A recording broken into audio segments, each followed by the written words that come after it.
Storytelling Cafe, and it is that every other Sunday when we do stories from around the world, worldwide story round, hosted by none other than the incredible, the marvelous, the wonderful Mike Rust from Get a Word in Edgeways. Take it away, Mike. Good evening to you all. It's lovely to see you all again, and I hope some of the others that will be coming in from across the world, like Sue from South Africa and one or two others. Just a couple of things that we have. We need to start with the most important thing of all, and everything else is that Morocco are playing football today in the final of the African Cup against Senegal, and we wish them our best wishes, and we hope to be there. And nearly the most next part of it, world news that you all need to know, is in 2 weeks' time we'll be doing this again, but I myself will be in Marrakesh. And so I'm just going to hop on a plane and I'm going to sit there with Evita, and the work we have to do is when there's lots of things. We're visiting schools and things like that. So I'm going to go on a Wednesday and hopping back on a Monday.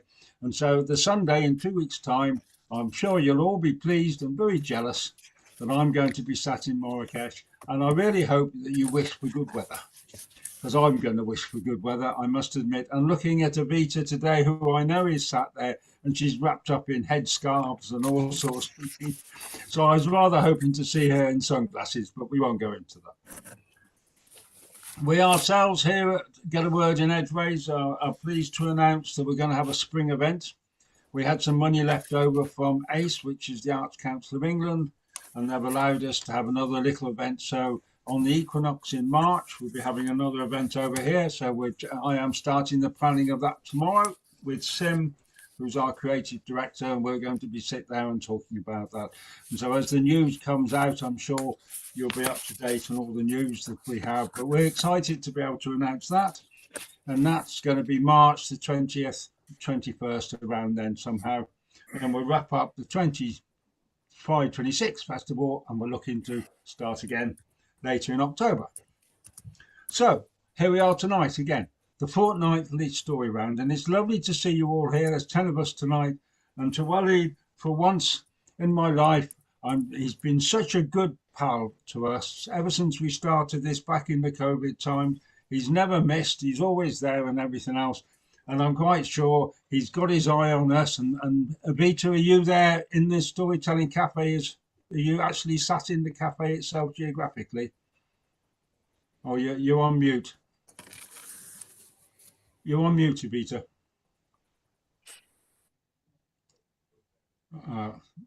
I am actually back at the Riyadh because I said to Waleed, would you like to do it with me here, or would you like to just, fly the way you usually fly the carpet without any interruptions? It was a super busy day at the cafe today too. So shukran, Waleed, for doing this anyway. Yeah, I'm at the Star, so he can do his usual thing without being distracted. Fine. So good luck to you, Waleed, and I hope you enjoy the football, and I hope the football goes well for you. So we might as well just get started. I had a word with my friend Rasheen earlier, and so she's agreed to go to number 1. John Moe is number 2, and then we'll go Keith Lincolnshire. I do apologise. Keith from Lincolnshire, not from Lancashire. I do apologise. Then Keith from Wolverhampton, and we'll take it from there. So without further ado, my great friend Rasheen, married to even a better friend of mine, Wallace. And here we go. We'll start. Everybody mute who's not talking, and away we go from here. Good evening, everybody.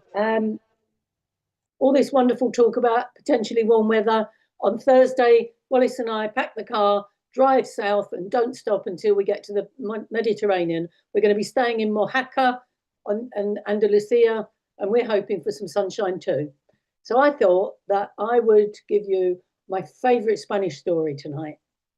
And this story is from the area, the Kingdom of Castile. At the time of the story, it was a kingdom in its own right. And there was a small village that was just off the main road that led all the way down to the city where the king had his palace. But this was a small, sleepy village full of generally small, sleepy people. And 2 of those people, long, long ago, were a couple who had known each other since they were babies. Their families lived near each other. They'd grown up together. They'd been bathed together as children. They'd played together. They'd fallen out, fallen back in. And it was no surprise to anyone when they got to an age to marry that indeed they married. Now, they were very different people, but they loved each other deeply. Juan was a typical young shepherd, very steady in his ways, very, some might say even plodding. But he had a deeply kind heart and a deep love for his wife, Maria. And Maria had a great love for Juan. She was a very different person, though. She was the one that put the sparkle into their relationship. She would giggle, she would laugh, she would make Juan see the funny side of things. She was incredibly beautiful, and she was flirtatious and fun. And she quite enjoyed the company of the other young men of the village. But Juan knew it was perfectly innocent, and she would come home with her cheeks pink from laughter and her eyes sparkling with the moisture from where she'd been giggling and laughing. But as soon as the door was shut, Maria was only Juan's, and he would see a side of her that nobody else saw, and that kept them close. But, you know, there's always people who don't like to see other people having too much fun. And there were the elders of the village, the old men, who would see this young woman being flirtatious with men that she was not married to, and they didn't like that at all. And so the talk would start. And the mayor got talking to the innkeeper, and the innkeeper got talking to the priest, and the priest got talking to anyone who'd listen about how terrible this was and where would it all end. And goodness me, if you're not sure, the next thing you know, their wives will be wanting to flirt with other men. Now, Madre Mia, if you'd seen their wives, you would be aware that they were under no danger of that happening whatsoever. But they carried on, and they said, it's no good. Juan must be told. He's supposed to be the man in that relationship. He's supposed to control his woman. We will need to talk to him. And so the innkeeper, the priest, and the mayor went into the fields one day when Juan was out there tending the sheep, and they said, young man, we need a word with you. This has got to stop. Your wife cannot be out there publicly being seen to enjoy herself. She should be chaste and modest and under your control. Well, Juan was a very even-tempered young man, but the idea of somebody trying to control his beautiful, sparkling Maria really annoyed him, actually. And he turned to these men and he said, well, what do you expect me to do? Do tell me if you are so wise, gentlemen. Well, that stumped them all because none of them knew how to do it. Like many in this world, they were very good at telling other people how they weren't doing it right without having any idea of how to do it differently. And so the priest spoke up and he said, well, of course, we are simple men. You need a man of the world. You need someone who's versed in the ways of negotiation and wisdom. You should go and see the king and he'll tell you what to do. And so Juan went home to Maria, told her what had happened. And she said, well, my darling, I think you better go and see the king tomorrow. But they both went to bed that night with heavy hearts because, as all peasants know, if you start letting the aristocracy involve themselves in your lives, it only leads to trouble. But the next day, Juan got up, he put on his best clothes, he got on his little donkey, and he went down the track that led to the main road, and he went down the main road that led to the city, and he went in the queue of people who were waiting to see the king. So every day the king would have an hour where he would talk to his citizens. And when it was Juan's turn, he said, Your Majesty, I'm here because of the elder gentleman in my village. And he said, really? Well, what are you telling me this? He said, well, we have a dilemma. And Juan explained about the fact that many of them objected to his vivacious, fun-loving wife being seen to enjoy herself in the company of other men, and that he'd got to put a stop to it, but no one seemed to know how. Well, the king was a bit intrigued, and he stroked his Spanish beard, and he thought for a minute, and he didn't really know what to do either, because he might be good at international relationships, but he's a man and he doesn't really know how to talk to women, as many men don't. And so he said, well, I tell you what, go home, young man, and tell your wife to present herself at the court tomorrow, and I will deal with this. Because that bought him some time to talk to his viziers and whoever else was on the staff that might actually have better ideas than him. And so Juan went home and he told Maria, and they sat and they held hands and they said, this isn't going to end well. And Maria said, my darling Juan, don't worry, I've got a plan. She said, I'll tell you about it when it happens, but don't worry. And so the next day she was up early. She washed her deep, dark black hair until it shone. She put on her best blouse and her best shawl, and she sat up astride the donkey, side saddle, down the path to the road, to the castle, into the great hall. And there the king saw this vision of loveliness. And he was quite gobsmacked. And he really hadn't come up with much of an idea, but he thought maybe because he was the king and she was just a peasant girl, he could frighten her into behaving. And he said, "So you are Maria?" And she said, "Yes, Your Majesty." And he said, "I have heard that you are misbehaving." She said, "No, actually, I'm a very good woman. I don't misbehave." He said, "But you've been seen enjoying the company of other men in public, smiling, laughing even." She said, "That much is true, Your Majesty. But I'm sure my husband told you I always go straight home to my husband, though I've done no wrong." He said, "Well, my dear, what you don't seem to realise is that in this world, a woman being seen to publicly enjoy herself is enough to damage our honour. And if our honour is damaged, I can have her put to death as an adulteress. What do you say to that?" She said, "Well, I think that's a very unfortunate and very silly rule, Your Majesty, if I'm honest. But I have a wager for you." Because Maria had done her homework and she knew that the King of Castile loved a flutter. And so she said, "If you will accept my wager or hear me out, and then we'll see what we see." And given that he didn't really have any other idea, he said, "Okay, what is the wager?" She said, "Well, Your Majesty, I will cook for you once a week for a year. And at the end of that time, I will ask you, do you know why I do what I do? And if you can answer me, then you save my life and you leave my one and me alone for the rest of our days. If you can't, then you may have me beheaded in public." Well, the one thing the king loved more than a flutter was good food. And good food that was being prepared by a beautiful young woman. She was, as the locals will tell you, una mujer muy, muy voluptuosa. And so the king looked forward to his wager. And it was 2 days later, on the agreed day, that he got on his horse and he rode up the great road, off to the side track, and he got to the village of Juan and Maria, and he would have asked where they lived, but the smell told him where they lived because the air was heavy with the scent of oranges and cinnamon and what's the yellow stuff? No, saffron. Thank you. And so he followed his nose, and there was a door open, and inside was a table laid with a white cloth, with a beautiful jug full of the blood-red wine of Rioja, a table where a plate had been put in front of where the king would sit, and on that plate there was a bed of saffron rice, and on that bed of saffron rice was a dish of pheasant in orange and cinnamon sauce. It smelt out of this world. The king sat down, he tasted it. It was delicious. And it wasn't long before the king dived into that meal. He pushed and probed at the flesh. He licked, he slurped, he chewed softly. He was in ecstasy. "My dear, you must give me the recipe for my chef." She said, "Well, let us do our bargaining first, Your Majesty, and then we can see." And so the king, after he wiped the grease from his beard and wiped his hands, he got back on his horse, and he was a very contented king that went back to the palace that night. And all week he was wondering, what would Maria cook him the next week? How would that meal go? Could it actually be any better than what he'd already had?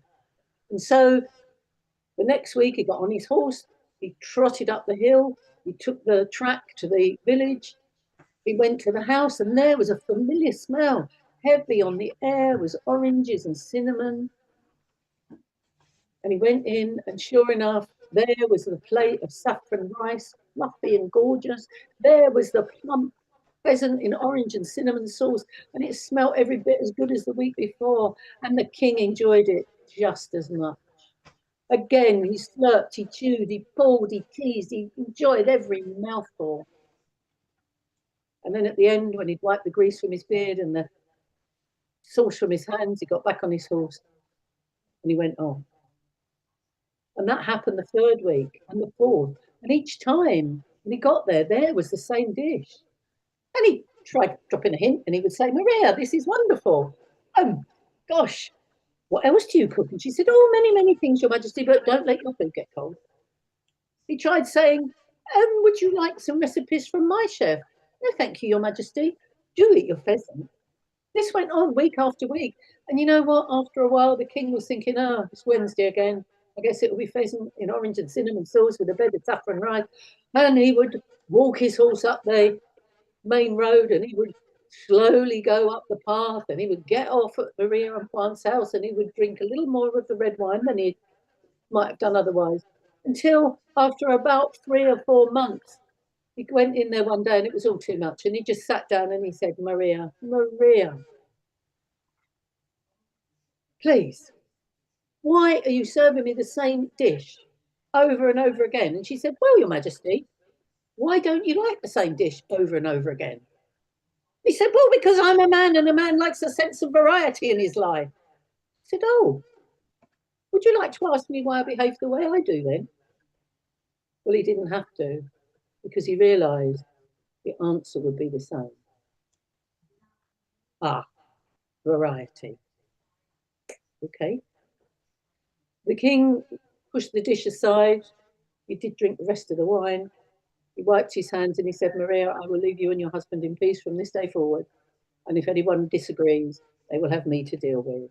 And so he got, with great relief, on his horse, and he kicked its flanks and it trotted happily down the track onto the road and back to the palace, where he told many people that story. Now, as for Juan and Maria, they realised they'd got rid of the unwanted attention of those in authority, and they looked at each other slightly differently from that day on. And one thought to maybe he could be a little bit more lively, a little bit more attentive of his wife.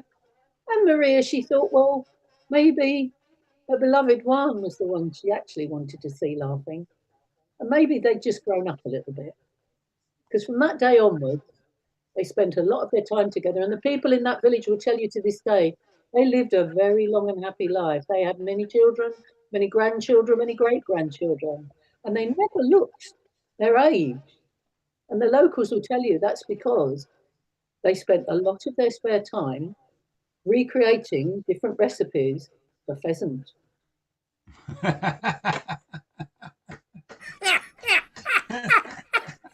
Which only goes to prove that he was Maria's one and only true love.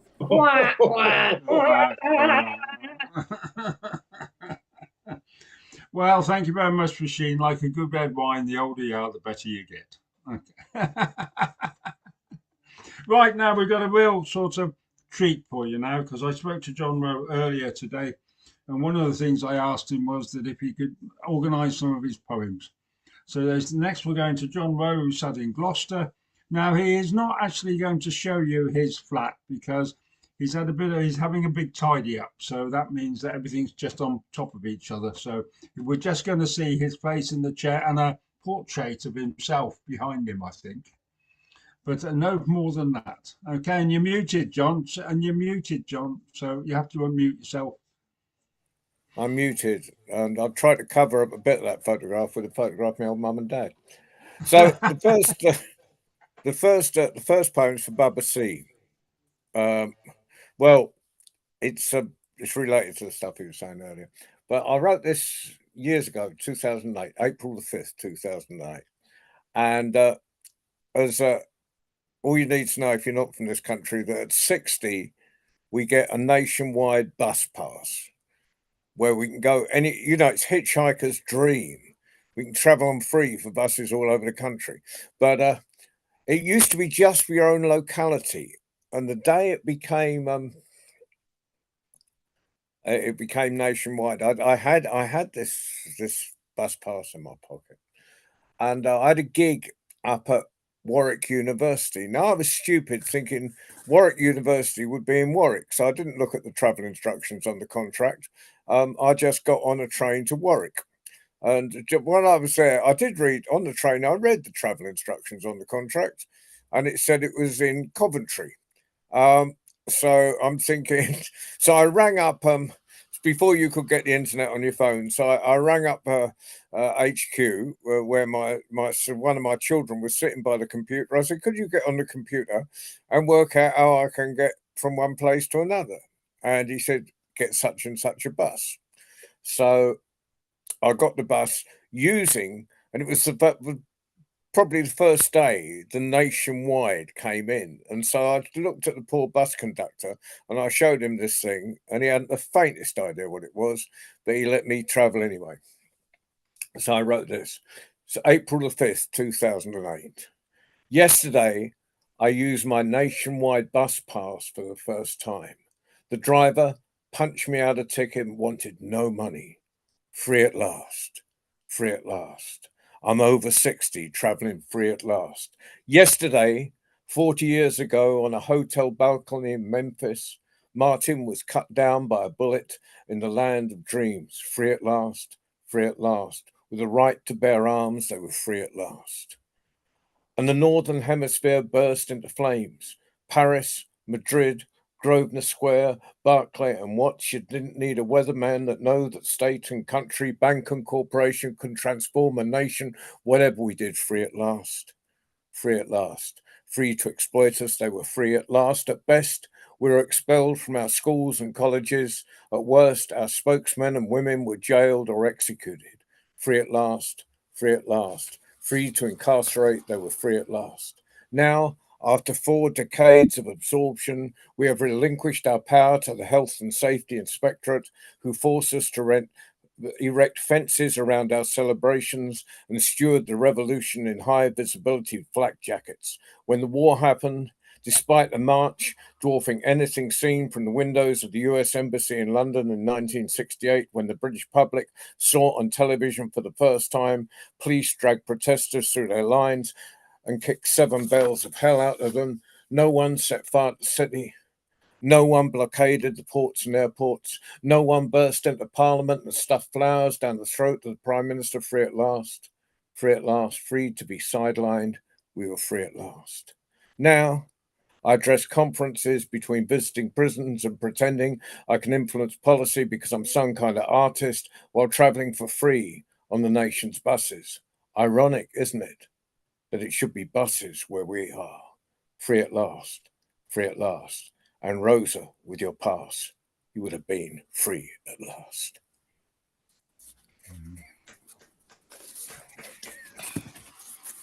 John Rowe, you've almost left me speechless. Almost. Okay, so this is much more personal. It's for all unrepentant beatniks on the road out there. This is really crazy. 3:30 a.m., sleepless. I should at least be worrying about tomorrow's interview, but my head is filled with mythical journeys and memories of shared moments with giants. Ginsberg, gentle in his black trilby they'd given him in Milan, leaning forward in the hill country guest house to try on Nancy's matching scarf, pure wool and long. It hung all the way to the floor over his grey overcoat. The next morning, Bob served him breakfast while Alan, resplendent in his underwear, signed an old LP and an ancient copy of How. Later, we all had photos taken in the garden before Ross lost his camera at Kerrville. When Ginsberg died, he made the front page of the Times and Bob took to the road. Wrote me long poems in Bob Hicks' diner on Route 66 and never posted them. They sit in his notebooks and he won't let me read them. Tells me they have to come by mail.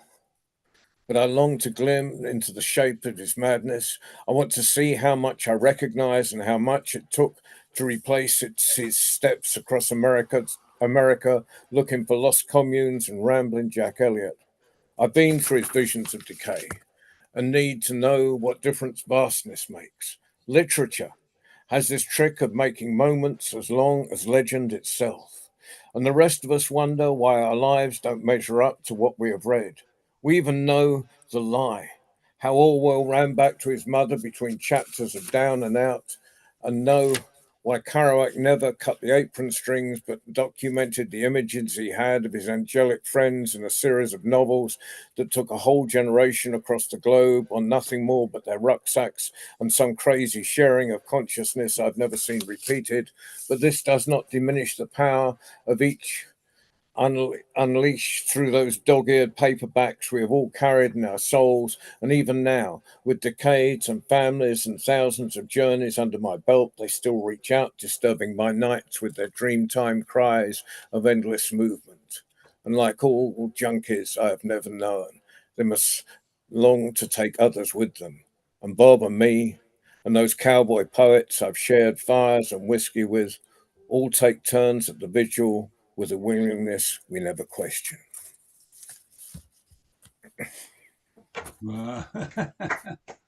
John, it's lovely. You need to. When did you last write a poem? When did I last write a poem? Hmm. A few weeks ago, I think. Can't remember what it was. Yeah, you need to keep going, mate. You really do need Yeah. to. Yeah. Just a sec. And if you want, if you get right, this is I don't know what. Well, I do know what it's like in the States. The library system is under constant attack, and and here every librarian I know is wondering whether they've got a job next year. And so this is there was when they first started the attack on libraries, there were lots of marches. And that was great. It's the first time I'd seen the middle class out marching. It was fantastic. And I was going down to a conference of writers in education or something, and so and this is I think this is more optimistic. And at in the beginning, I had to leave early in the morning to get the train, and you go on a Saturday morning, the streets are just full of people that didn't quite make it home the night before, and so this is I'm going to finish on this one. Journey's start. Hurtling through the flatlands, my locomotive is tagged across the face in the fluorescent green. Urban art and a rural myth, as near as we get to literature in this new age of word decimation and library closures. Let us celebrate ignorance, screams the Arts Council, as it sighs its way through the undergrowth, exposing cracks art was never designed to cover. But given the means we're supposed to begin to fill, let us celebrate illiteracy, how's the conservative Christian right, and the bankers, if they can read and they can't question a distraction as simple if we own all the TV channels they hadn't recognized on a peasant revolt. And today, as we march through a provincial town centre, 1,000 strong, an 11-year-old with a swagger and a megaphone led the chanting, no if, no buts, no library service cuts. No ifs, no buts, no library service cuts. And get your hooks off our books. While his friend told me I could rest assured there was a whole generation of conscious 18-year-olds and him, only just into his second decade. And I leaned back in my seat and rest easy as my carriage slides into the nation's capital and grinds to a halt.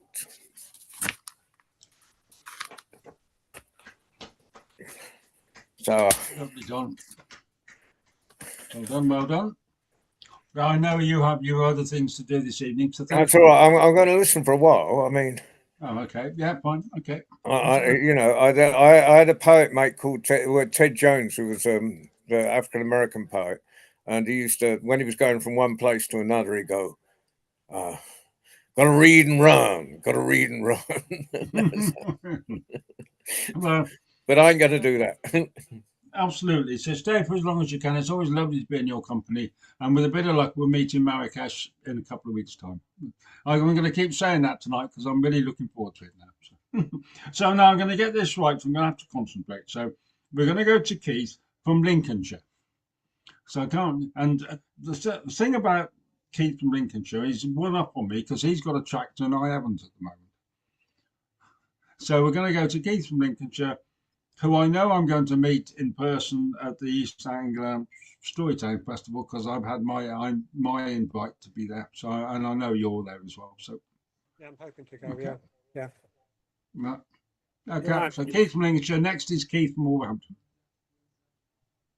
Well, hello everybody again. It's good to see you all. And it's been winter time. We've had some snow in Lincolnshire. And so this is a story that begins with a rabbit. And the rabbit, he sneezed. He sneezed, he shivered, and the snow came up to his nose. He was tired hungry and cold. And so he came out of his burrow and he went looking for some food. And there he saw on the edge of a field 2 turnips. Oh, and he gobbled up one of the turnips. But the other turnip, I thought, oh, perhaps my friend the donkey would like a turnip. And so he rolled the turnip over to the donkey's stable, but the donkey wasn't there. The donkey, he'd been out looking for food. He shivered, he sneezed, and the snow came up to his knees. He was tired, hungry and cold, out looking for something to eat. And there on the edge of the field he saw some potatoes, and he gobbled up the potatoes, and he was full. Oh. And he went back to his stable all full and happy, and somebody had left a turnip outside the stable door. I thought, well, that's strange. Well, perhaps my friend the sheep, she would like that turnip. And so he very carefully took the turnip over to the sheep pen, but the sheep wasn't there. The sheep, she had shivered, she had sneezed, and the snow came up to her woolly belly. She was tired, hungry and cold, and so she went looking for some food. And to her amazement, she saw a cabbage at the end of a field. And she gobbled up the cabbage, and she was full. Ah, that was great. But when she went back to her pen, she found that somebody had left a turnip just outside her pen. She thought that was strange.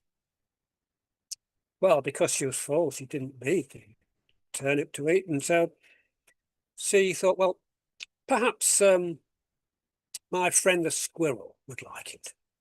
And so the sheep, she carefully took the turnip over to the place where the squirrel.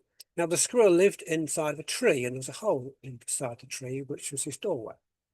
And the sheep, because the squirrel wasn't at home, shoved the turnip in the hole. Now the squirrel, he'd been out looking as well for food. He shivered, he sneezed, and the snow came up to his tail. He was tired, hungry and cold, looking for some food, and he remembered that in the autumn he'd buried some nuts under a tree in the forest. And so he went across and he found a place where he'd buried the nuts, and he dug up the nuts and he gobbled up the nuts. And so he was full. Oh. And so the squirrel went back to his house in the tree, and somebody had put a turnip in his doorway and he couldn't get in. Ah. And so he pulled out the turnip and thought, perhaps my friend the rabbit would like this turnip. And so he rolled the turnip over to the rabbit's burrow. Now the rabbit was in the burrow and he was asleep. But when he woke, he wasn't tired and he wasn't cold, but he was hungry. He thought, oh, I wish I'd kept that turnip, that second turnip. And he came out of his burrow and there was the turnip. And he gobbled at the turnip and was full. That's the story of a generous Oh, Keith, that's a lovely story. I love that. That's really nice. I like the rhythm to it. Absolutely. It's great. Right, so we go to Keith from Wolverhampton. Okay, you can hear me okay? Yeah, I can hear you.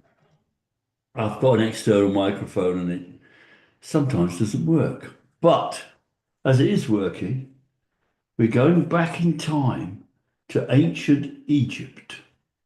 But not the ancient Egypt of Ramesses and Nefertiti, but of a king, a fabulously wealthy king. If you can imagine his palace with marble floors and walls, and on those walls are wonderful tapestries, jewel encrusted. But his pride and joy was his atrium. In that great courtyard in the middle of his palace, he had collected plants and birds and trees from all over the world. There was a huge eucalyptus tree in the middle, and there were flowers, the scent of whom other people had never come across.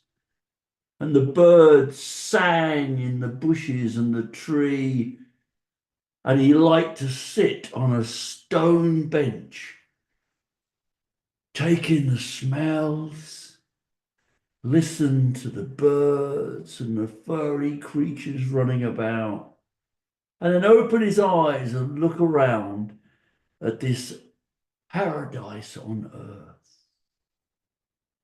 He was always on the lookout for something to improve his atrium. And so it was, out riding with his entourage, he passed a village, quite a large village, and on the edge of the village was a field, and in the middle of the field was a tree, a big old oak tree. And halfway up, on a huge branch of the oak tree, sat an iguana. The king stopped his horse and looked up in wonder. What a beast!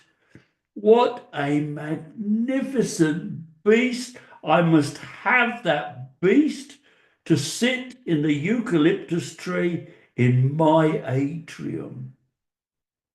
And he called his viziers over and he said, proclaim it that anyone bringing me that iguana will receive a bag of gold. Now word spread,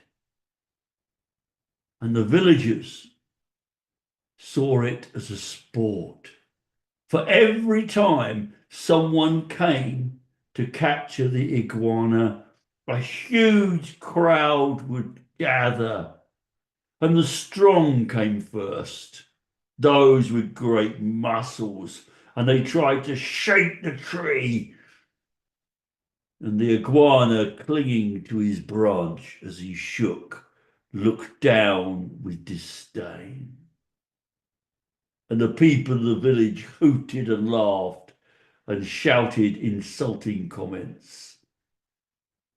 And the strong were vanquished. Next came the agile, the athletes who thought they could climb up the tree and grab the iguana and bring it down and claim the purse of gold. But as the iguana saw them coming, it scurried further up the tree, right to the top, where it sat, where no human may go. And the people in the village laughed and shouted. The king was becoming frustrated, and he sent out a second proclamation. Anyone bringing me that iguana will have a bag of gold and my daughter's hand in marriage. The people of the village were shocked. They'd heard of this sort of thing in stories where kings offered their daughters for some kind of reward, but they had never heard the reality in their lives. How could the king do this? The poor princess, imagine. But the proclamation had gone out. And now the intelligent arrived. I probably look around this company and it could be a few of you, but they thought they could stand at the bottom of the tree and persuade the iguana to come down. They flattered it, they called it wonderful. They had sweetmeats at the bottom. And the iguana looked down and rolled its eyes and sighed and did not come down. And the people of the village shouted and hooted and roared. Sport was good at this time of year. But while they were shouting and roaring, a young man arrived. A young man in peasant's garb with bare feet. And he had with him a dog and a goat on a string and a bag on his back. And the people thought this was even funnier. And they even made up songs about it, jeering and laughing as they sang. But he ignored them. He created a fire of wood and put a bowl on top, and in it he put water and oats. And it began to boil, and while it was boiling, he went to fetch some luscious grass. And he tied the goat up to a post, and he tied the dog up to another post, a long way apart. And people watched, curious, and the crowd quietened, as he clearly had a purpose. And they watched as the bubbling finished, and he got a wooden bowl and ladled some of the oats into the bowl, and he went over to the goat. And the goat sniffed it and turned its head away. And he put the bowl down, and he went over and he picked up some of the luscious grass, and he went over to the dog, and the dog sniffed it and went. And he repeated this 3 times. The porridge to the goat, the grass to the dog. Now, while he was doing this, the iguana, looking down from his perch, watched. And as he had no success in feeding either animal, the iguana became frustrated and shouted out, "What are you doing? What are you doing? Give the grass to the goat and the porridge to the dog. Everybody knows that." Feigning stupidity, the boy looked up at the tree and said, "What? I say, give the goat the grass, the dog the porridge." "Pardon? What? Pardon? What are you asking me to do?" He said, "I tell you." And in the end, he became so angry, the iguana scuttled down and shouted at the boy, "Grass to goat, porridge to dog." And as he shouted, the boy grabbed the iguana, popped him in his bag, and pulled it tight. And there was a rustling and angry fighting back, but the iguana was in the bag. And he untied the goat and the dog, left his fire and the porridge in the clearing, and set off for the palace.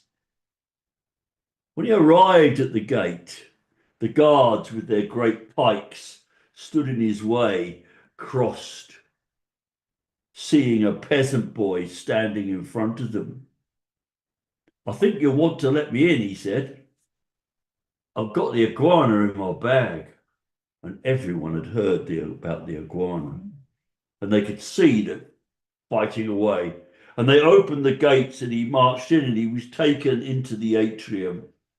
And he stood by the stone bench, and the king and his viziers came in. "You have the iguana," said the king, excited. And he opened the bag, and the furious iguana jumped out, flashed into the pond, upsetting the fish, crashed through the bushes. The birds flew up into the air in a panic.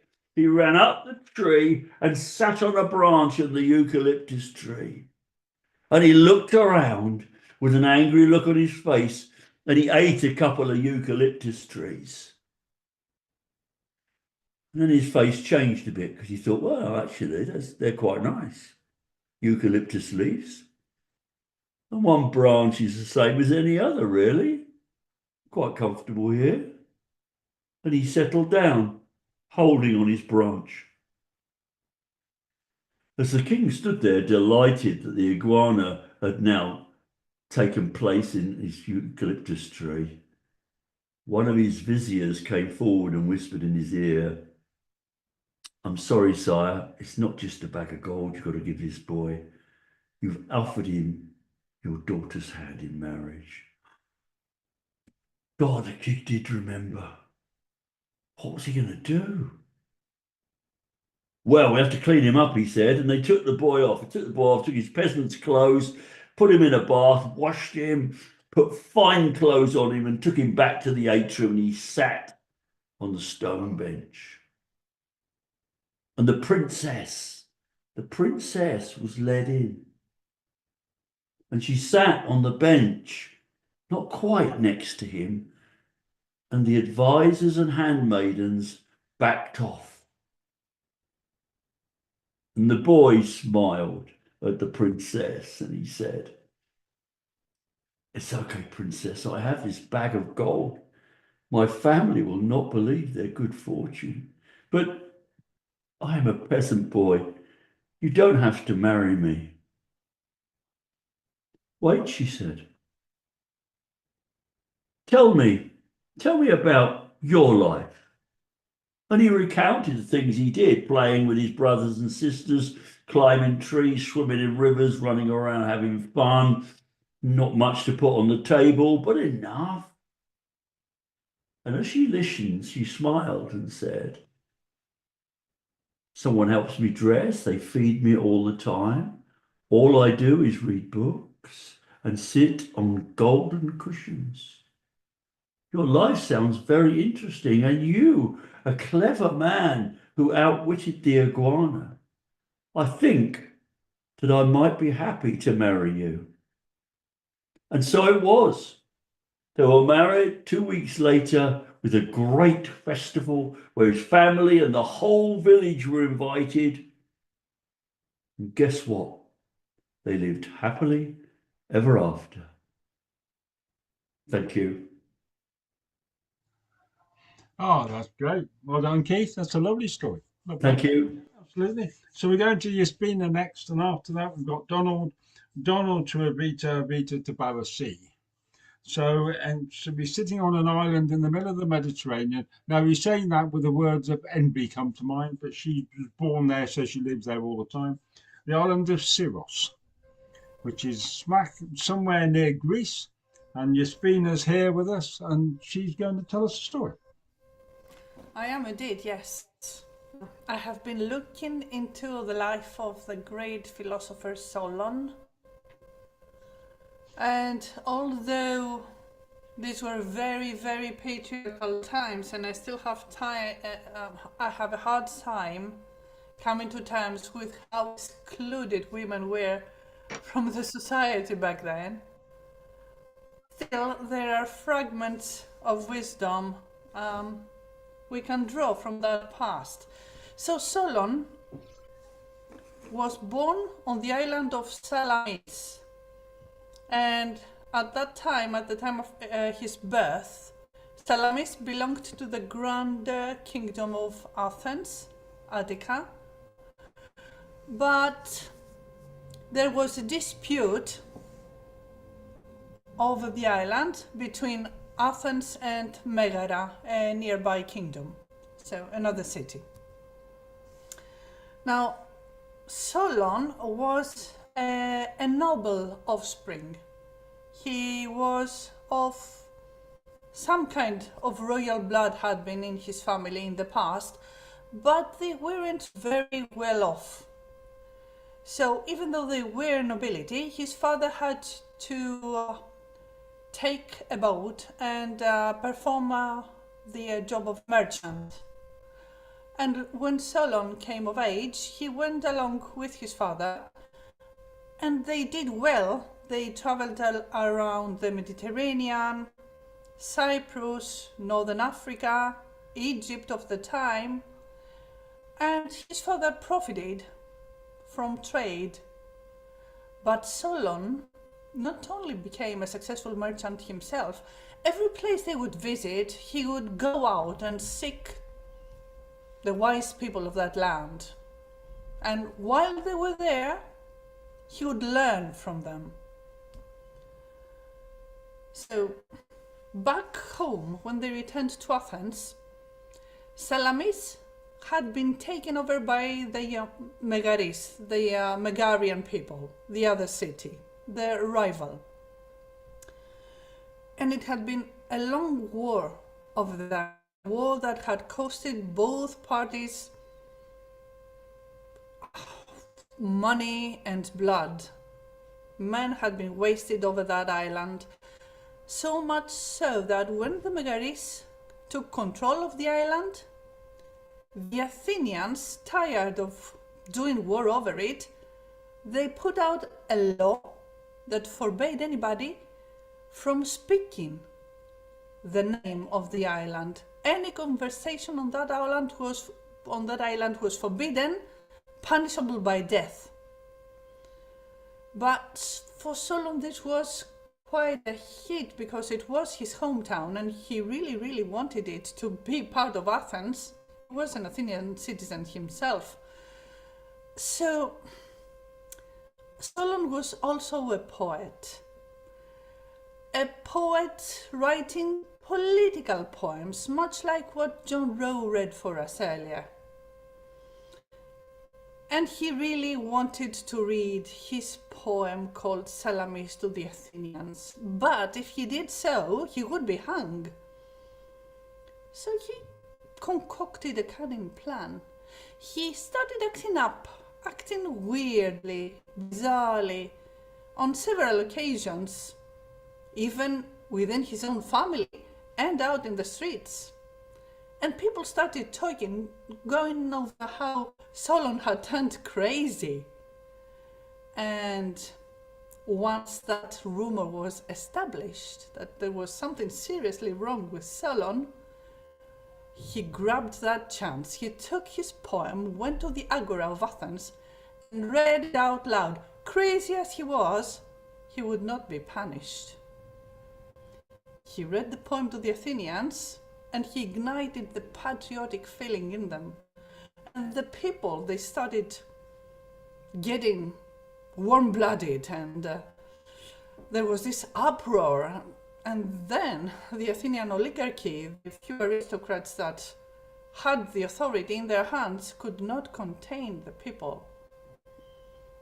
But they said to Solon that since you brought this around, you will be the one to lead those men into battle. So Solon was a merchant, he was a poet, and he was cunning.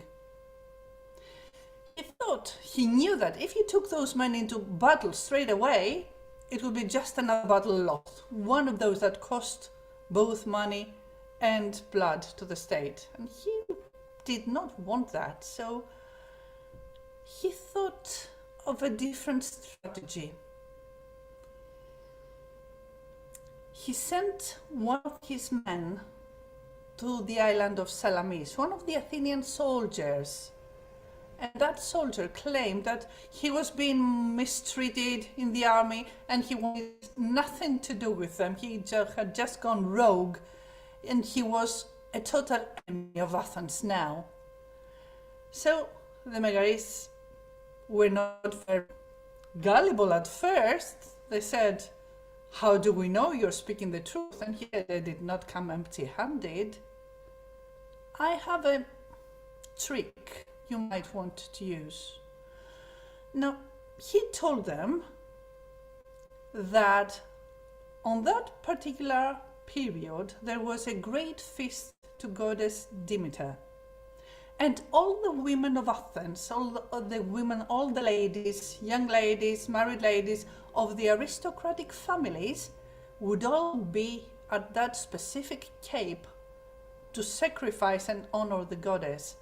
No men, no soldiers. He said, if you want to get rid of the Athenian threat once and for all, you go and grab those women and then you have leverage. The Athenians won't dare attack you if you have older women. And so it was that the Megaris fell for it. They took a boat, the best guys, the best warriors among them, and they went to that cape, intending to kidnap the Athenian women. But it was not women they found. You see, Solon had taken all the young men, the youngest generation out of his troop, the ones that were still beardless and their faces were fresh. And he had them dress themselves as women, covering in long veils. So when the Megaris went to kidnap those women, it was very easy for the young boy soldiers to just take out their knives and kill them all. And so it was that after the best warriors of the Megara had been slaughtered in that cunning way, it was very easy for Solon and his men to do the actual battle and take back the island of Salamis. And now Solon had made a name for himself. We are in the 5th century BCE. It is the lapse of the Bronze Age, and these are turbulent times. The oligarchy that rules Athens are a bunch of corrupt aristocrats that share the power among them, one after another, when they don't fight each other. And even if they are fighting each other, they still find the time to squeeze every inch of sweat and blood and money they can out of the poor. The situation has turned so bad that many of the poorer landowners have found themselves in the need to take a loan out of the aristocrat who has the biggest part of the land there, hoping that maybe, if they're lucky, next year the weather is better. If they get a better crops, they will have enough money to pay back the loan and reclaim their land. So they have turned into serfs on their own pieces of land, working for someone else. Worse than that, if they don't get lucky, and if they cannot pay off the loan, the rich will never lose their money.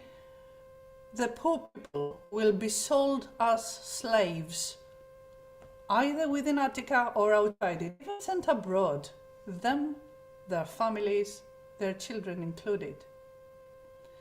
Now, this situation is so outstretched and the people are having it so rough that there is this turmoil happening, burbling underneath the society's surface. And the oligarchy, those aristocrats, they see that this time they might actually be in danger of having a revolution at their hands. And they have seen what happens in other city-states around them. They have seen that sometimes the power is taken over by a tyrant. A tyrant did not have the negative connotation it has nowadays. It was just one man with absolute power, like the one who cannot be named that Babasi was telling us about earlier. So they are afraid that they're going to have a tyrant landed on their heads. And instead of having just anyone they cannot control, they think that they should choose their own tyrant. Who better than Solon? Solon is a nobleman. He comes from nobility, but he has also worked as a merchant, which makes him a little bit middle class, so he's closer to the lower layers of society. Maybe this in-between solution will save the day, they say. Solon is handed power, unquestionable power over everything. And Solon is a wise man. And he legislates. He starts writing laws that forbid anybody becoming a slave because of a loan, because of owing money. All slaves within the Attica region are freed. all the loans are spared. The people are spared. The loans are just cancelled. Now this thing, even though the loan is cancelled, the poor people do not have their land back in their hands.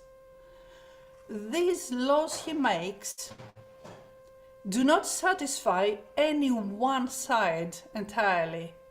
They are pissed that he is giving away the loans and they cannot sell slaves any longer. The poor people, they are free, yes, but how will they make a living? However, his legislation made a bad situation just a little bit less bad. And this seemed to work because people accepted the solution and the uproar eased. He divided people in 4 categories, and for the first time ever in Greek history, it was not just birthright that gave the man the right to power. Now, people with financial means were also eligible. So, you'll say, for us, this is not like jazz days. What changed? If you're rich, you can have power, yes? Well, it was actually original back then. It was not happening before. So, for the first time, other people than nobles have a right to lead. So he makes these laws. His best law is called Sisachthia. Achthos is the weight. Sisachthia means that with his law he lifted the weight off the poor farmers' shoulders. And for this he is famous to this day. But he got itchy feet. He was used to traveling and learning and teaching, and this stable city life was not good enough for him. So he gave his tyranny up, and he had the next oligarchy elected. We are not there yet. We have not reached democracy, but still there are these tiny steps towards it.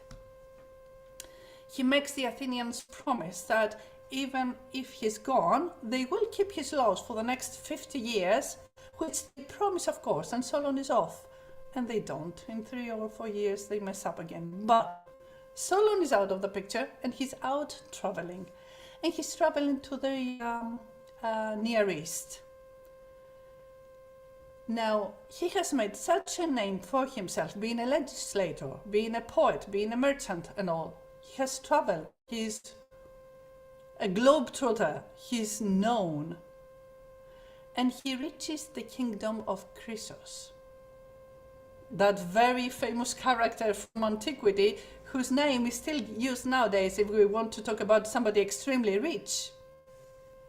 And Chrysos hears that the wise man from Athens, Solon, has reached his land. And of course, he is invited to the palace because Chrysos wants to show off his wealth.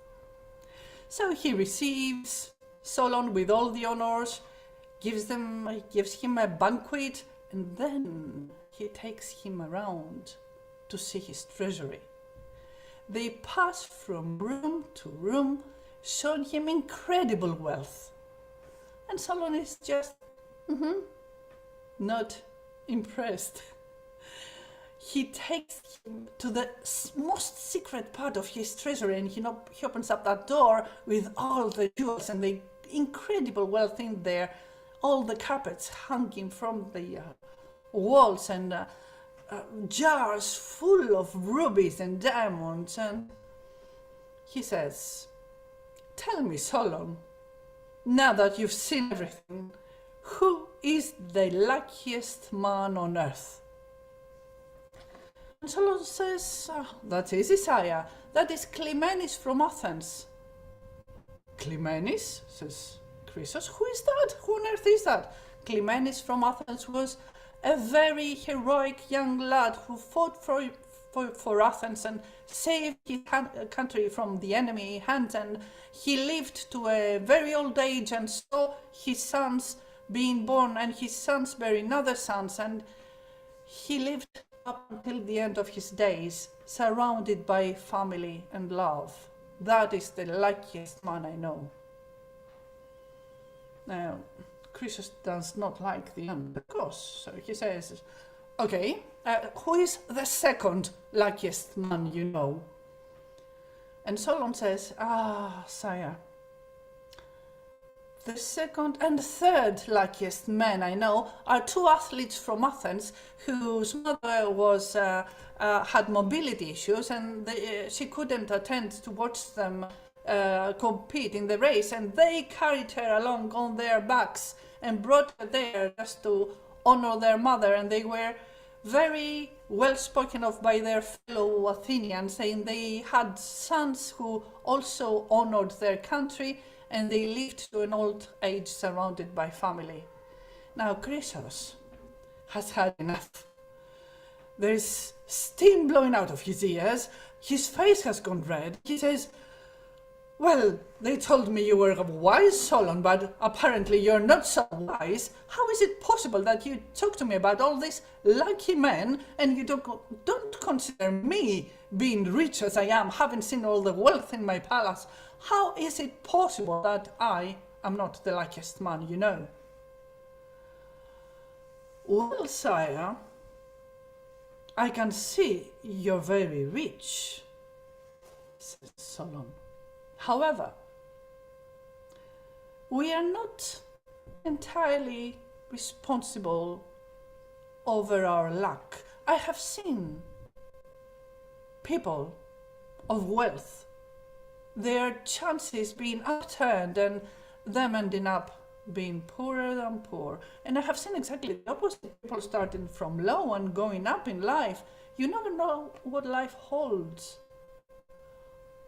I can see you're very rich and you're doing very well. You have a rich land and many citizens that obey your instructions and carry your name with honor in their mouths. But still, sire, I couldn't claim that somebody's lucky unless I had seen the end of their days. Chrysos did not like that answer. Well, Solon was sent away from the palace in a very honorable way, and he kept on traveling. But a while later, Chrysos' first son, the heir to the throne, was killed in a hunting accident. And after that, a threat from the south started getting nearer and nearer. The great Cyrus the Great of the Achaemenids, was conquering more and more land, moving to the north. And soon, Chrysos' wealthy city fell to the hands of Cyrus. Chrysos was taken prisoner, and along with his other generals and aristocrats, they were tied on the stake to be burnt. And Cyrus was watching from up his throne. Chrysos knew what was coming. See that man, that guard, going to the first man and lighting up the fire under his feet. Solon, out loud. And then the man was at the next man by his side, lighting up that fire. Solon, he said. And Cyrus heard. And he asked his men, do you know what he's talking about? Who is this Solon he's calling? Is he calling out one of the gods in his place? But they didn't know. And when the guard was at Chrysos' feet, putting up the fire, Solon came out of the mouth of Chrysos, and Cyrus said, put that fire out, I want to talk with that man. And he was brought in chains, humiliated on his knees in front of Cyrus the Great. Chrysos, Cyrus said, what is this Solon you're calling? Sire, I have been foolish. Once I met a very wise man, But back then, I didn't realize the wisdom in what he shared. Only now, in the worst way possible, do I realize how wide his words were. And Cyrus was hooked. He wanted to learn more. So Chrysos gave him the whole story. And Cyrus, who was great, not only spared his life, but he kept him among his, what do you call the people you dine with? If you're royalty, what are they? Your His court. court? They become your court. He became one of his courtiers then. And he could give Cyrus good advice in the new place he had conquered. Apparently, Solon traveled all the way to Cyprus, where he found a king that could appreciate his wisdom. But it seems that even by being away, he somehow managed to save Chrysos' life. And one can only hope that they might have lived happily ever after.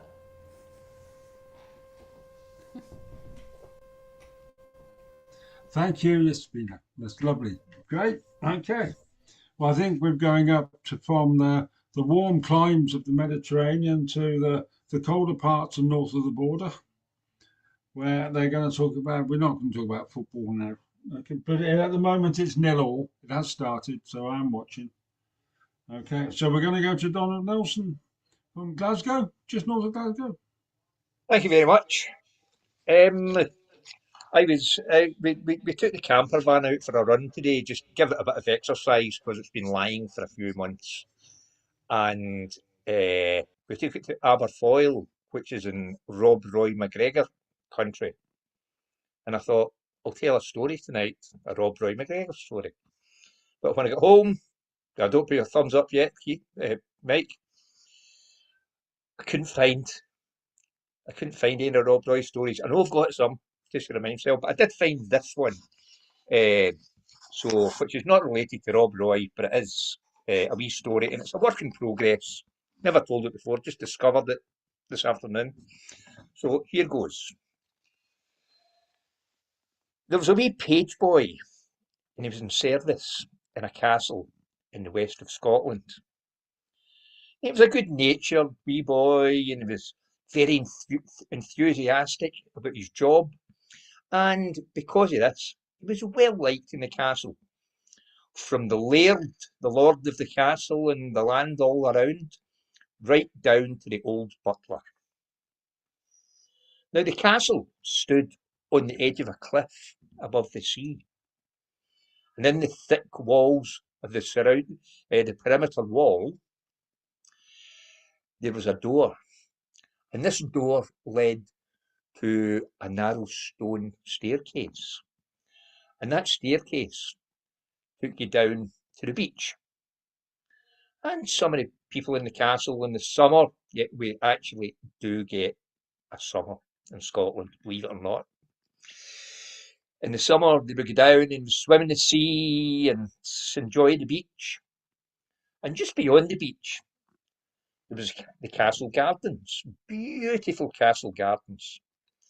And beyond that, there was a heather-covered moorland that stretched away out to the hills in the distance. And the wee page boy, he loved going on to the moor when he'd finished his duties for the day, and it let him run around and chase bees and catch butterflies and look for birds' nests and just do things that wee boys like to do. And the old butler, he loved the fact that the page boy liked to go onto the moors. It's a very, very healthy thing for a young man to do, and every time that the boy was going to go onto the moors, the old butler pulled him aside. Come here, laddie. Now, listen, keep away from the fairy now, because the wee folk are not to be trusted. Well, the Fairy Now was a green hillock on the moor, and the local folk said it was the abode of the fairies who would punish any mortal who came close. And people would walk a half-mile away round on a detour just to avoid the Fairy Now. And that was during the day. At night time, they wouldn't go near it because they knew that the fairies came out in the dark. And the top of the hill would be open. And if you ended up inside that hill, who knows what was going to happen to you. The wee boy was a curious boy. And he was always exploring things, and he wasn't scared of all the stories people told of the fairies and the Fairy Now, and he was desperate to see what was inside it. So one night, when everyone was asleep, he crept out of the castle and through the door in the perimeter wall and down the stone steps onto the beach, and then through the gardens and onto the moor, and he went straight to the Fairy Now. And when he got there, he was delighted to see that the top of the Fairy Now had been lifted up and it was open, and he could see light coming out. And he crept up the hill and he looked in, and he could see it was lit by candles in the middle of a big table, and round that table were all the fairies and the elves and the dwarfs, and they were dressed in bright scarlets and blues and greens and yellows and pinks and all sorts of colours, and they were having a great time. Well, the page boy sneaked into the Fairy Now, and he hid in a dark corner watching the festivities. And then someone shouted, "Bring out the cup!" And two little fairy page boys got up and they went to a cupboard, and they opened the cupboard, and staggering under the weight of it, they brought out this silver goblet embossed with gold, and they put it on the table. And one fairy picked up the cup and drank for it, and he passed it to the next fairy, who drank from it, and he passed it to an elf, and he drank from it. And the boy noticed, as it was being passed round, he would say, "Red wine," and the cup would fill with red wine, and the next person that got it, "White wine," and the cup would fill with white wine. The cup would be passed on, "The heather ale," and they would drink the heather ale, and we pass it on to the next one, "35-year-old Macallan single malt." We'd drink that. See, did you see Mike's head lifting up there when I said that? 35-year-old Macallan single malt, and he would drink that. And the page boy thought, when I get back to the castle, nobody is going to believe me. I've been here. Now, if I could get that cup, and take it back to the castle, then they would need to believe me, because they would wonder where I got it. Well, he stood there watching them, and then suddenly he was spotted. Somebody saw him lurking in the corner, and everyone went quiet. Instead of being angry at someone infiltrating their fairy place. He said, "Aye, come on over, come and sit with us. Enjoy yourself, come on." And the boy, rather reluctantly, went and sat with them. And he was having a pretty good time. But then the fairies and the elves and the gnomes, they started to get drunk. And when they got drunk, like a lot of people, got a bit belligerent. And they started giving the boy a hard time. It was a bit of gentle ribbing at first, but then they started to get a wee bit nastier, and they'd say, look at you going crawling to the laird because he's rich and he's powerful and you're just sucking up to him all the time. And the page boy said, no, that's I do that because the laird is very, very good to me. He's really good. He's given me a lovely room to sleep in, and he doesn't work me too hard, I get the choice of food that I want, and he's really good to me, so I serve him well. And they're saying, yeah, that old butler, you just do everything that he tells you. It's just, well, that's his job, And, yeah, but look at him, he should have retired 100 years ago. Look at you. We can see everything that goes on in that castle. Page boy, he was getting a wee bit fed up. With all this, and it's this nice party turned sour. So he thought, and he said, well, could I have a drink from that cup, from that silver goblet? And he said, yeah, well, you're a guest, I suppose so. And they handed him the goblet. And he took the goblet and he put it to his lips. And he said, water. But he didn't drink the water. Suddenly threw it onto the candles in the middle of the table, and they all went out, and the place went dark. And the boy could see the door was still open on the top of the hillock by the light of the moon and the stars. And he held onto the cup and he ran. And he ran up the steps, jumped out just before the top closed. But before the top closed, the fairies managed to get out as well.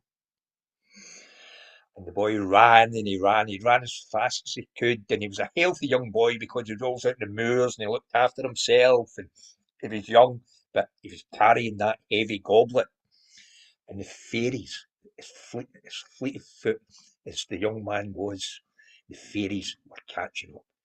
And he ran and he thought, they're going to catch me. And he ran across the moor and he got into the castle gardens.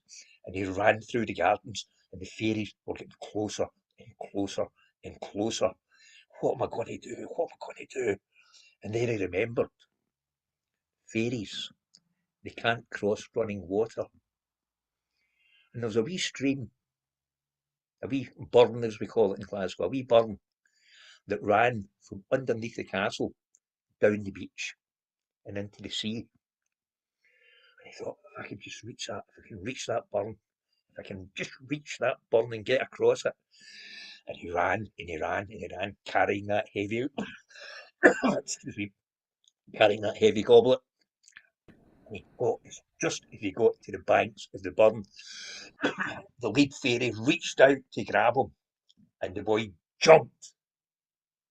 And he managed to jump right across to the other side of the stream.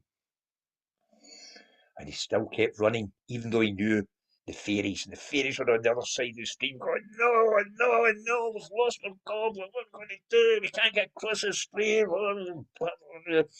And they were all saying, well, it's your fault. No, it's your fault. And they're all standing, arguing and shouting and bawling at each other. And the boy, he just kept running. He got to the bottom of the narrow stone staircase, ran up the stairs, through the door in the perimeter wall, slammed it shut, locked it, and ran into the castle. And in the morning, he presented the cup to the laird and he told him the story. And he did get into a bit of trouble from the laird and from the old butler for doing that. But the laird was delighted with the cup. And he let everybody drink from it. And the boy, the young page boy, grew up. The old butler, he did retire. And the page boy grew up, be the butler. And he was as kind as the old butler was. And he trained page boys. He trained the new page boys as they came. And he would show them the goblet. He would tell them the story of how he disobeyed and how he managed to steal the goblet and how he nearly got caught by the fairies.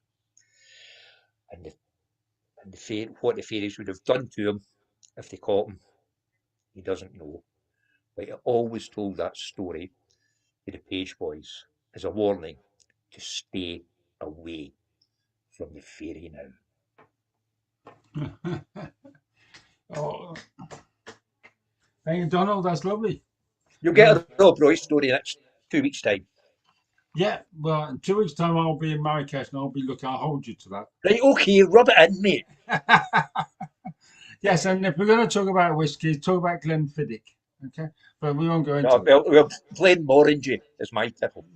Why Evita? Because we're going to go to Evita's next and then to Battersea. While she's doing that, I'll go and get a bottle of whiskey. I want to show it to you, Donald. Okay? All right. So we're going to go to Evita, who comes from all over the world, but geographically tonight she's sat in Marrakesh. Sat in Riyadh Star, Riyadh Cinnamon. Which Riyadh? I was at Cinnamon and I'm now at Star. She in Riyadh Star. That's part of my thing. Star is excellent. Yeah, we've all been to Star. It's a lovely and it's where Josephine Baker lived when she was in Marrakesh. Yes. Right, Tell the staff Baba C says hello. Yeah. We'll go to Evita and then from Evita to Battersea, and I'm just going to nip out, so I need to go and find some. Go to the toilet first. Anyways, away you go. All right. I was wondering which story I should tell you, and a few days ago I was invited by Mike Wood to go with him to a charity meeting and dinner here in just outside Marrakesh of some very, as I will call them, very rich merchants. And I was umming and ahhing about the story whether I should take that risk or not. But I felt it in my heart that they would probably enjoy this story. So there I went and pretend that you are of the very upper crust and you're having a charity dinner, and here comes this old storyteller telling you the following story. We shall overcome, we shall overcome, we shall overcome someday. Not very long ago, and I'm telling you, my friends, I wish it was long ago and it was over, but it wasn't. So not very long ago, there lived a king in a white castle atop of a hill, in a beautiful wide palace on top of a very important hill. The king was unhinged. And if the king was unhinged, his vizier was stark, raving mad. They would sit together and talk about world domination, how they could go further and further, and how they would clean up the kingdom. And they would argue a lot. Sometimes they were not even on speaking terms. Now the White Palace was surrounded by mansions and villas of their cronies, of their friends, the very rich and the very influential. Downtown, things were not so good. Tall buildings started to crumble. Some people lived in the streets, yet other peoples were chased out of the kingdom even, believe it or not. But my friends, let's not bother with them. Come with me. let's follow a rather beautiful merchant woman who for once decided she was going on an errand by herself. She did not send a servant. So here she is, because she had been invited to an influential merchant's an event. And she wanted to bring him a gift so interesting that she would find his favor. So here she is. Watch her go from shop to shop. And we all know how it is. Finding a gift for someone who's already got everything is really, really hard. So she went into one shop and she said, oh, no, that's so vulgar. I will not get that. She went to the other shop. Oh, no, I think my husband gave him something like that just last year. The next shop she went to was one of her own. So that was out. She went from shop to shop and she could not find anything. She was frustrated, but she said, look, it's just how it is. Maybe next time. Then out of the corner of her eye, she saw the market square. Well, she could usually not be bothered going to such common markets. But there, in a shadow in the corner, were two children in very ragged clothes, and they were selling something from an upturned crate. It piqued her interest.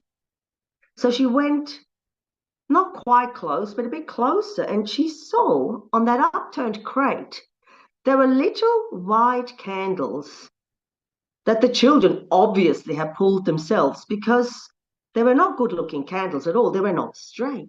They were crooked and knobbly and askew. She thought, that's an idea. Last time I was in Marrakesh, I bought this candle holder that is encrusted with real jewels. If I stick one of those ugly candles into the candle holder and give it to the man, he might understand how unique that is. So she went closer and she said, how much for these candles? And a little girl said, Madame, 1 candle, 1 coin. 1 coin, she laughed. 1 coin? Oh, yes, said the young boy. You see, Madame, these candles have magic. Oh, magic now, do they now? She said. But then in her mind, tick, tick, tick, tick, tick. Maybe if I take 2, it's actually quite quaint and interesting. Yeah, I'll take 2. So children, here are 2 coins. I want 2. No, said the girl. No, Madame. 1 coin, 1 candle, 1 person. Now, the lady was taken aback. She was not used to being refused, you can imagine. But she was also a businesswoman. She was quick at thinking on her feet. So she changed her voice. She says, oh, children, listen to me. I have a sister. I have a sister who's very ill. She's bedridden, so bedridden, in fact, that she cannot walk anymore. And surely you have it in your hearts to grant her a little bit of magic, would you not? The children looked at each other, shrugged, and nodded. They handed her another candle.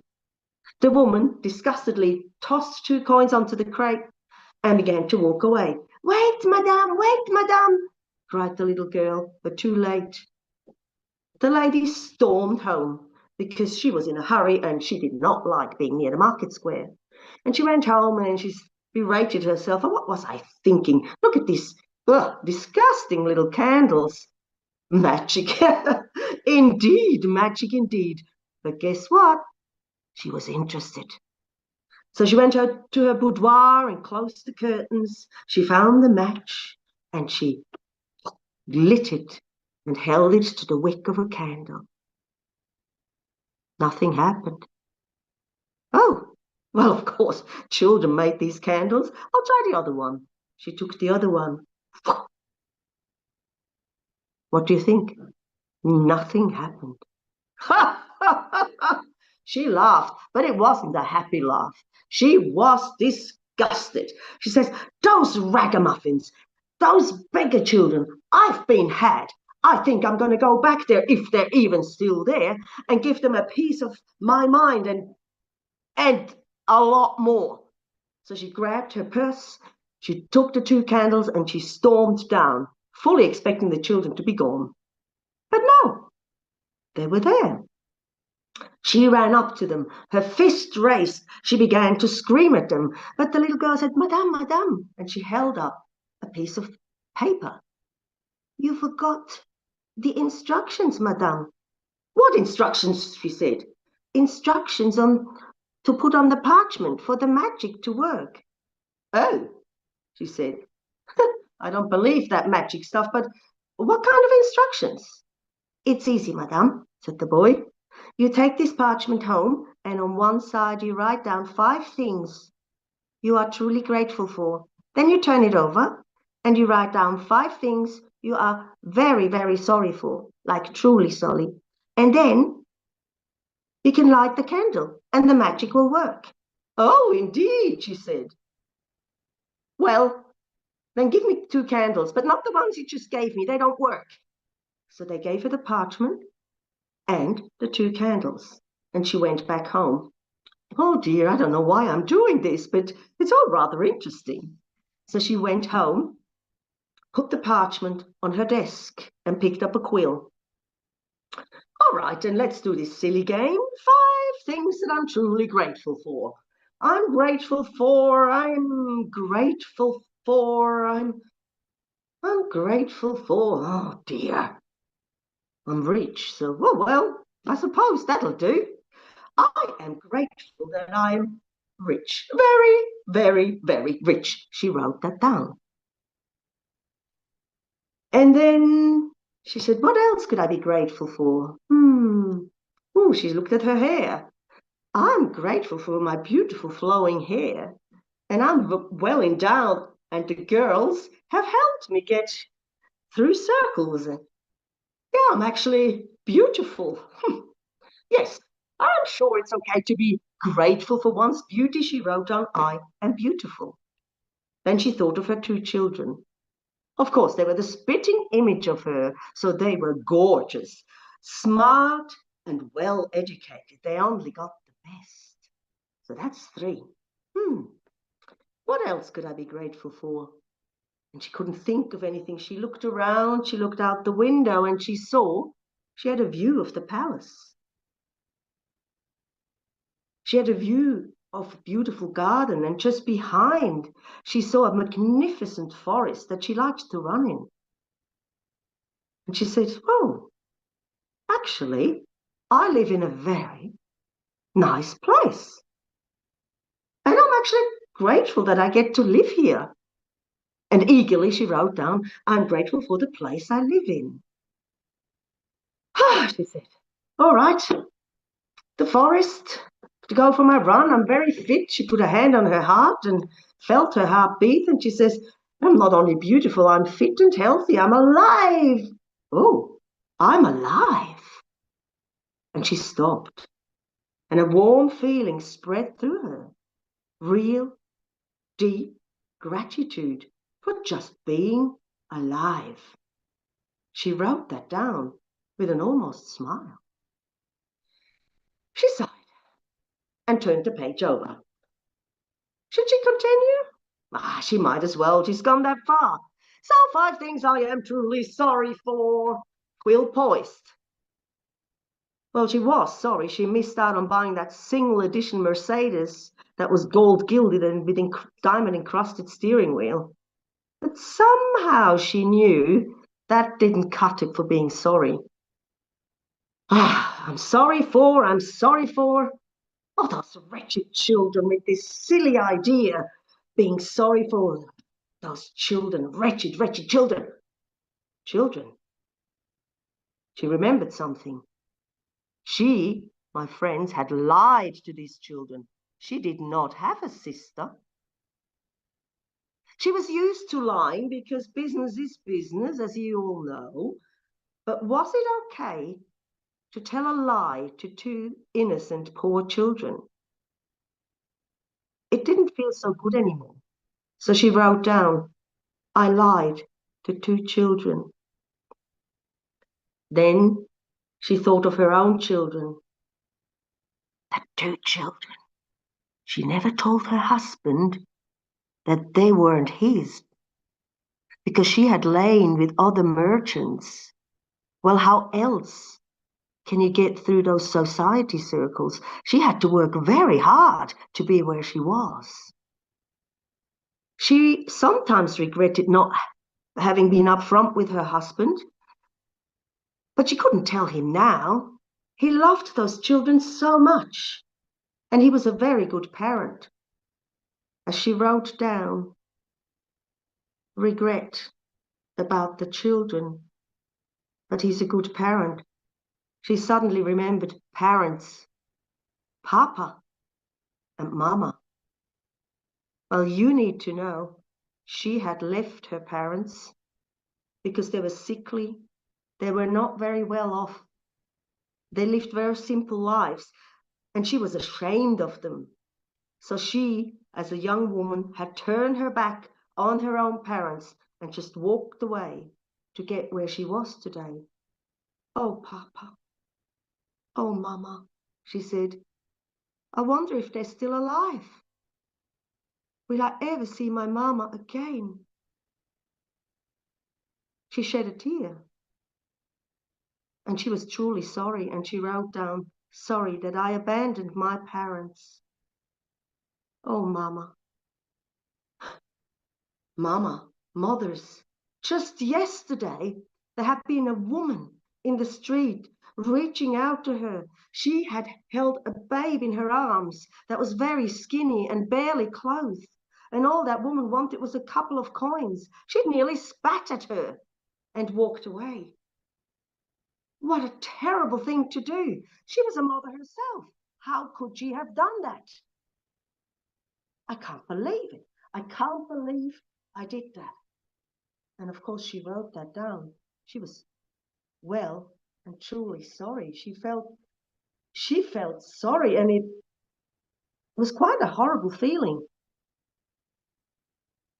And then she remembered how she was chairwoman of so many society groups and charity groups and everything, and how she had always made sure that any charity, that any extra bit of money would go to was good for business. She had never cared about the poor, about the unfortunate. No, on the contrary, she had made sure she steered those monies in the right direction. She shook her head. I can't believe that I'm a person that did something like that. And she wrote it down. She sighed and realized she had written down 5 things.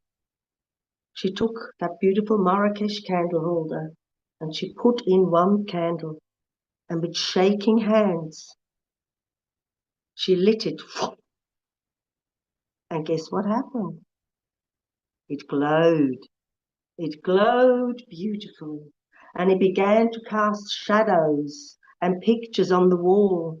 And she saw in the shadows a beautiful world of breaching waves, of people from all over, embracing and dancing, of animals running free in the savannah, magnificent plants and flowers, and a beautiful world.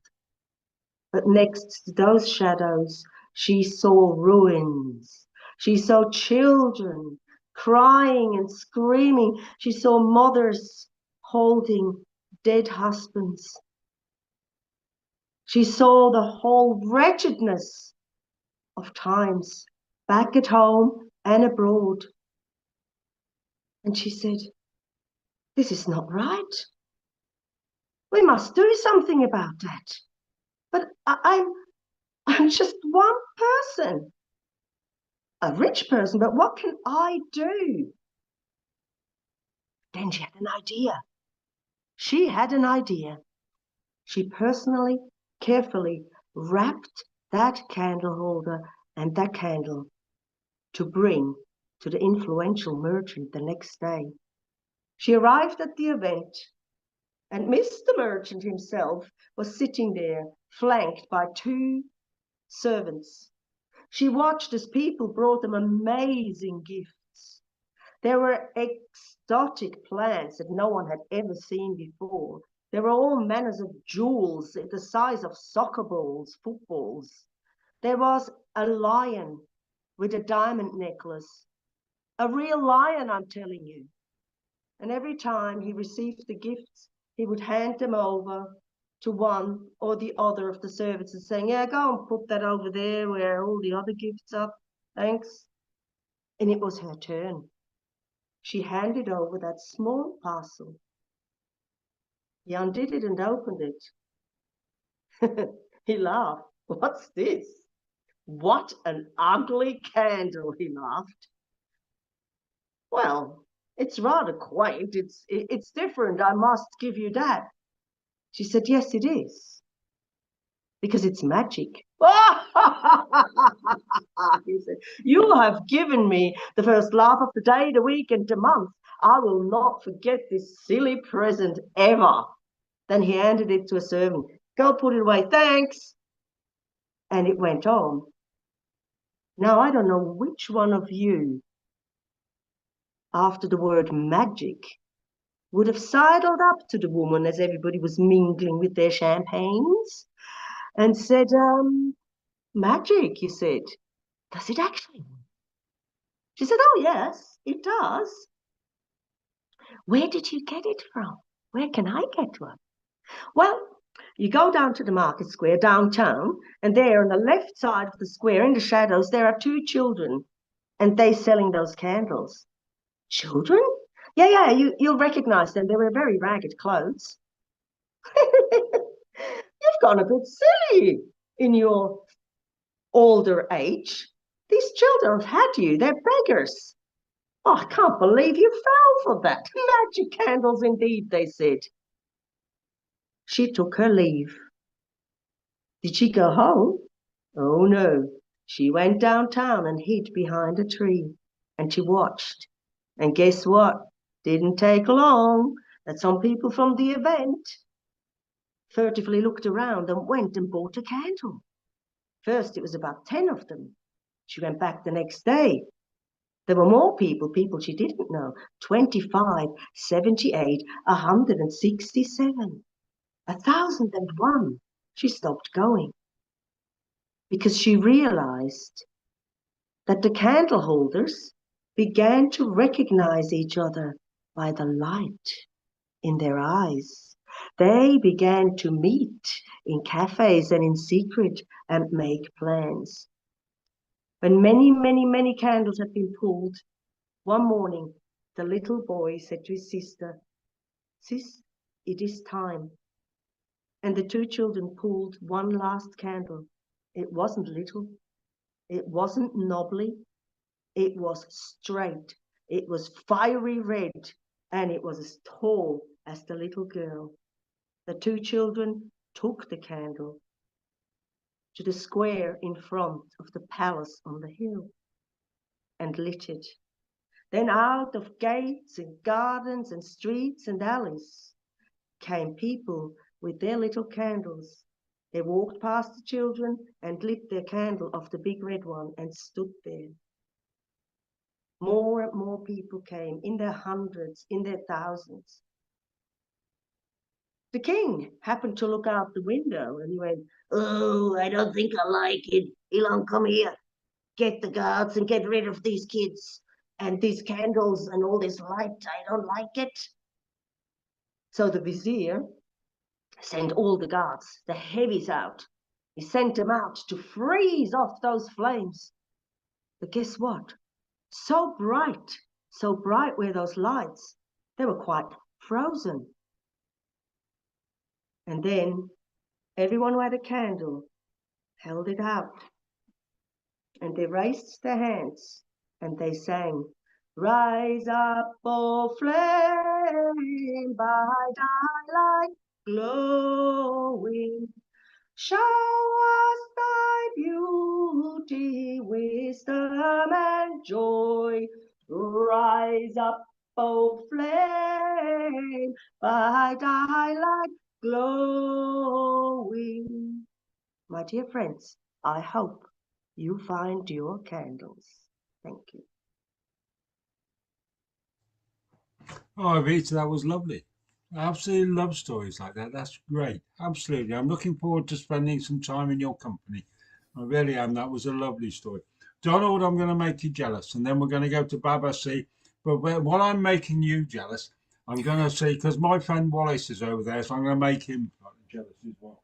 Because here's a bottle of whiskey you have not seen. Can you see it? Ooh. It's from the House of Lords.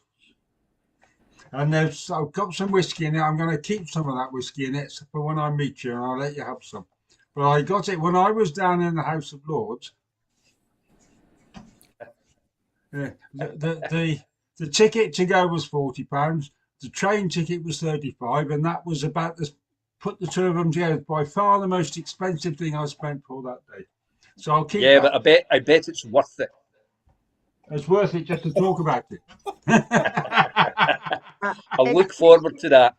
Absolutely. Excuse me, Donald, you can see that Mike does look like a gnome, a little gnome or pixie, I don't know. So be Yeah, careful absolutely. drinking that with him. If he serves it in a silver goblet, run. No. Peter, you're talking about the White Dragons of England, but we won't go into that tonight. Okay? Because they are there. I've got some pals that live there. Right. So we'll go to Babasi. Baba, last but very much not least, here we go as one of the nicest people I know. And so a story for him to finish tonight. Yeah, okay. Okay, everyone's stories have been so enlightening, so enchanting, and so heavy, and I appreciate that. And tomorrow we have our celebration of Dr. Martin Luther King here in the States. And now I said, well, maybe I should change my story, but then I remembered something. When a teller chooses a story, they should be unapologetic. As Evita learned or experienced when she told her merchant story, and the merchants accepted it and they enjoyed it. So this year, I am being unapologetic for the stories I choose, for the stories I tell, for the retelling of the tales I've told. Now, having said all that, I want to invite you to listen to this story that originally took place a long...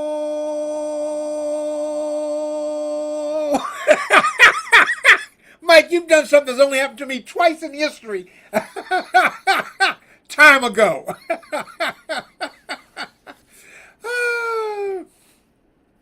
Now, I've heard different versions of the story. I've been told it's Indonesian, Indian, African, and I put it in parentheses because people say Africa like it's one country and it's not. And I've been adapting it to be an African American tale told here in America. So I've taken some liberties, but it's one of my favorite stories. And the liberties I've taken is that regardless of where the story is told, some of the plants I may refer to don't natively grow in those areas. Okay? But I'm going to have fun with this anyhow. This is a story about the Gone Forever tree. The Gone Forever tree. Tree.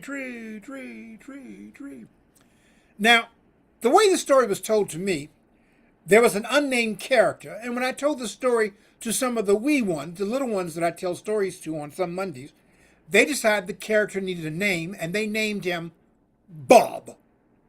So my character's name will be Bob. And they insisted that he remain a citizen of Great Britain. So Bob from Great Britain, probably England, is who the story centers around. You see, Bob decided that he wanted to go a-traveling.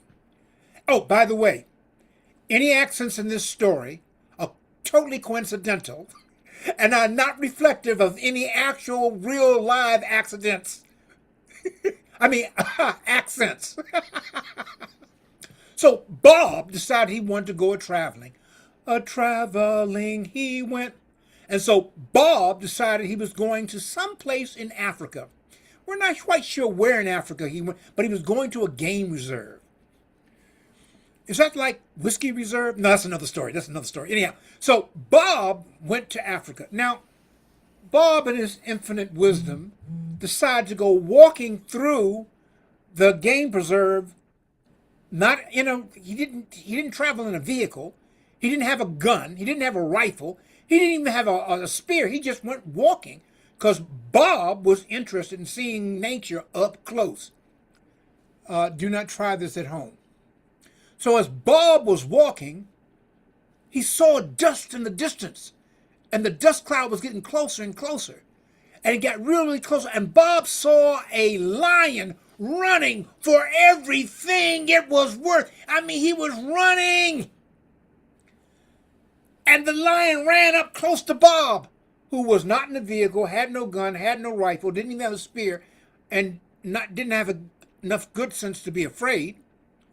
And he said, you've got to hide me. You've got to hide me. You've got to hide me. And Bob said, well, why do you need me to hide you? There are hyenas after me, and there's a pack of them, and they're looking at me as if I'm dinner. Now, see, between us, if someone said a pack of hyenas was coming and they looked like they were ready to have dinner, I wouldn't have stayed for that line. I'd be gone too. But Bob said, well, I'm standing on the baobab tree, which is very wide.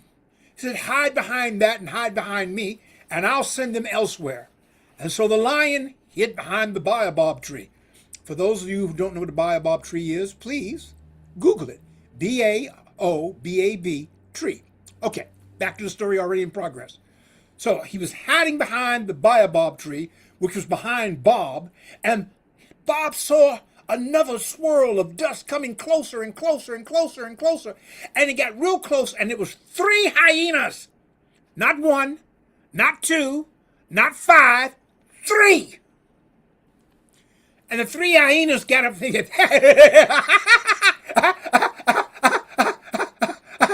hello, you look like you're from England. Could you tell us, did you notice a lion running this way? Because we're going to have him for dinner. Bob stroked his imaginary beard. I'll stroke my real one. And Bob said, a lion? Yeah, lion. He should look very scared. That's slang for scared. And we know he was running this way. A scared lion running this way. Now that you mention it, I did see a dust cloud behind an animal running very fast, and he went that way, over yonder.